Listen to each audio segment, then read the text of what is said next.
We're going to David in Detroit, Michigan. David, you're on Heart of the Matter. Hi. Thank you for having me on. In regards to your comments about the great apostasy, I'll try to be brief. Okay. The only confusion that I've seen that comes out of this is from the Restorationists, whether they be Islam, Mormonism, Oneness Pentecostals, Unitarians, and so on and so forth. They are all causing all of this confusion. Yeah. And I can't seem to find anything from the time of the Bible through the time of the Church Fathers that shows a disconnect with theology. Okay? So you can't say that there was a great apostasy when the only evidence, when you have no evidence and you only have your own testimony. And here's the other thing about it. Mormonism and Islam make that same argument, that there was a great apostasy, the Catholic Church disturbed, or somehow there was a disturbance of the true gospel, which just so happens to simply point to this prophet who seems to be the same person that's found the truth.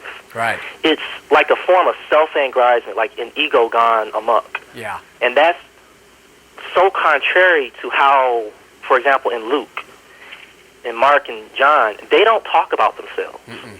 And I would never trust a testimony by someone about themselves calling themselves the greatest.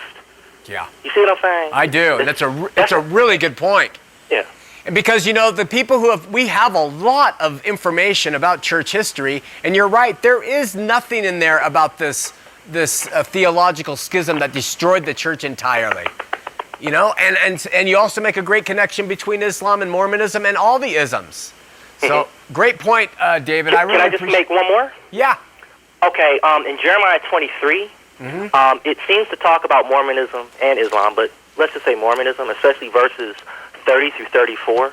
Okay. I'm against the prophet, saith the Lord, that steal my words, every one from his neighbor. Yeah. Use their tongues to say, he saith, when I didn't say it. Right. False dreams. That's going on, but thank you. Yeah. Yep. That's a good one. Yeah. So I've got a lot more, but I know you got other callers, so I don't want to hold you guys up there. Okay. Hey, I really appreciate you watching. Tell your friends, David. You got it. Great points. Bye-bye. Bye-bye. Let me read that to you. It's a great verse. It says, Behold, I am against the prophets, said the Lord, that use their tongues and say, he saith. He says, Behold, I am against them that prophesy false dreams, saith the Lord, and do tell them, and cause my people to err by their lies and by their lightness.